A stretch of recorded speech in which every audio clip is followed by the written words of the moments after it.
Senators are going to face some punishment. How quickly is the beginning of this season for the Ottawa Senators approaching the Uber season? What do you mean the Uber season? In terms of disasters? The season where they had the Uber scandal that should have never happened. That driver's a scumbag. But the beginning of that season was thing after thing after thing after thing. And that was another season where they expected to be good. They were coming off they were a goal away from going to the Stanley Cup. Matt Duchene was new. Expected to be a good team. Exactly.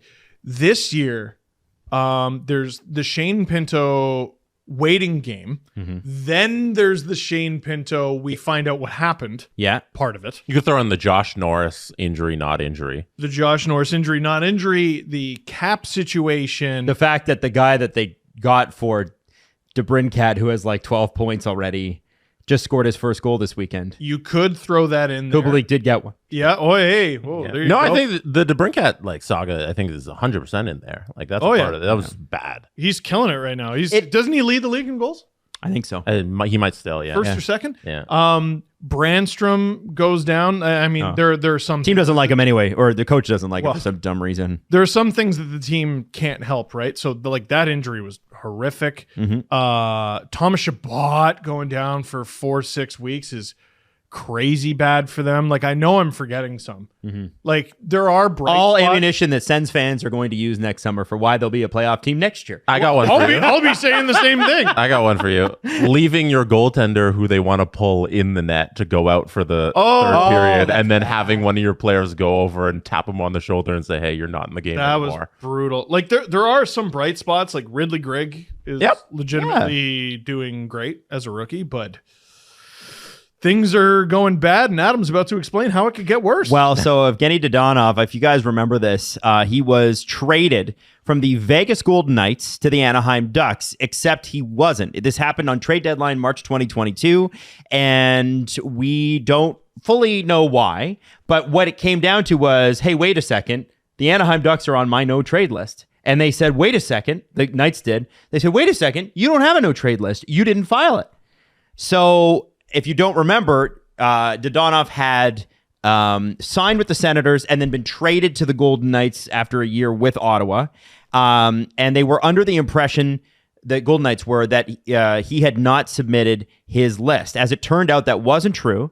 And Anaheim was among the lists on the team that Dadonov had on his list, for teams he wasn't going to be dealt to. The trade was voided by the NHL. And Elliot Friedman reported on Hockey Night in Canada on Saturday Headlines.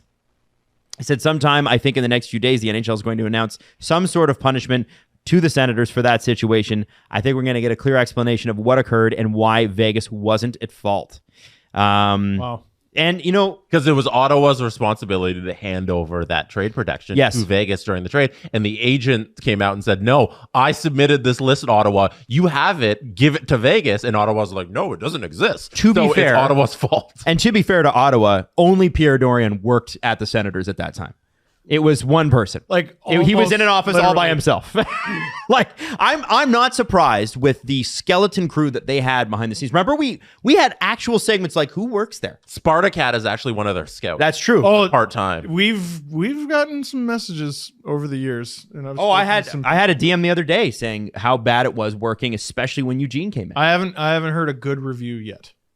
I'm sure some people have a great time there.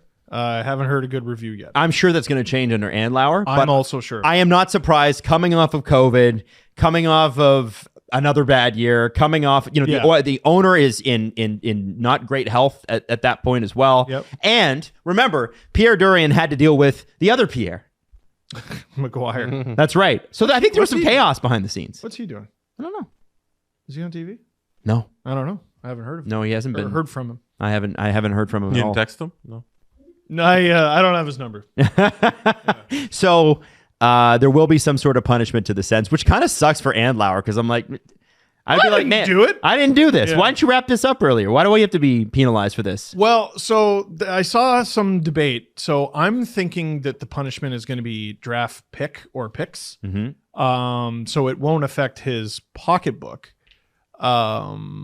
And I saw some people upset about that, like Chicago for their scandal.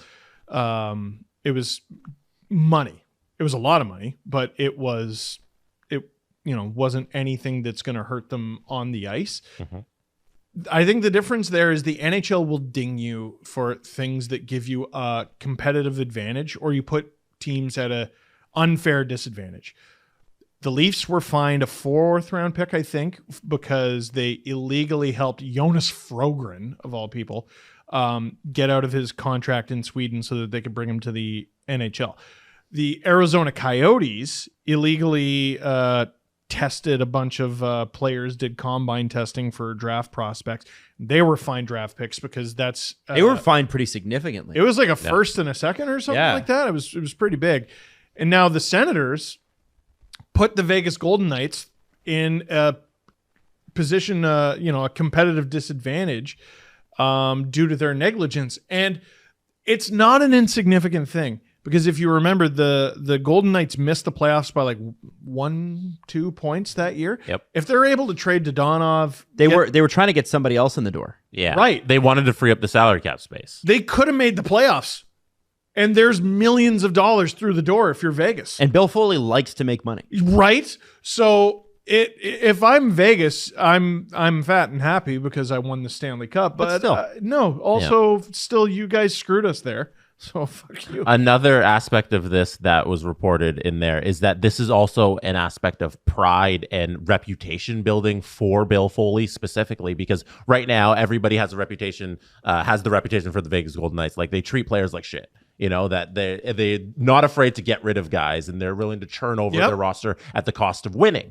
And they want to make it known that this incident with Dadonov wasn't our fault. You can't add this to the list of the things you think about the Vegas Golden Knights. We did the right thing here, and they want to prove it through the Ottawa Senators being directly penalized for being at fault here and what happened. And I'll own up to it. Like, you get shows like ours who skewer you for that exact reason. But all the evidence in front of us said that it was Vegas's fault that this happened.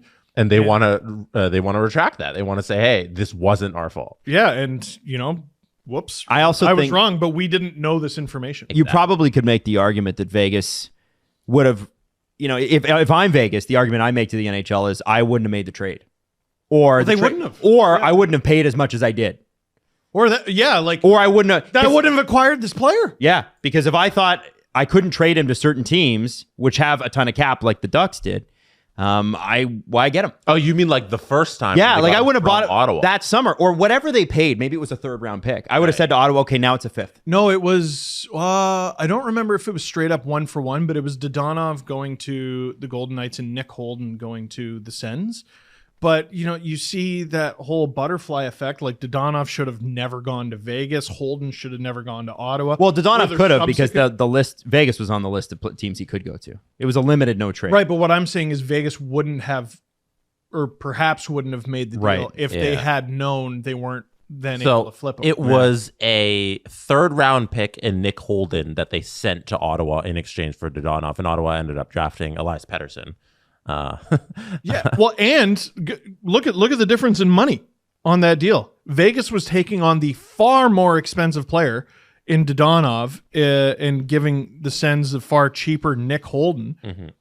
If I'm Vegas, at minimum, I want my 3rd rounder back. Right. So, yeah, you can make the argument saying, hey, if we knew Dadonov came with the no trade list, that 3rd round pick might have been like a 4th. And Ottawa's already picked the guy. Yeah. Well, they ended Elias Pettersson. They got Elias Pettersson in return. That 3rd round pick ended up going to Vancouver, who then selected the other Elias Pettersson. But yeah, so the Sens made a subsequent deal. Yeah. Right? There's some real big butterfly effects with this trade, because you don't know how they look at it if they think Dadonov has trade protection. This is my bag. I got to do a trade tree on the trade that should have never happened. Yeah. You know what? The reverse trade tree kind of thing. That could be fun. I think I'm going to do that. Yeah. I think I might do that. Yeah, undoing it. Mm-hmm. Yeah, I'm fascinated to see what the NHL does here. And I'm not.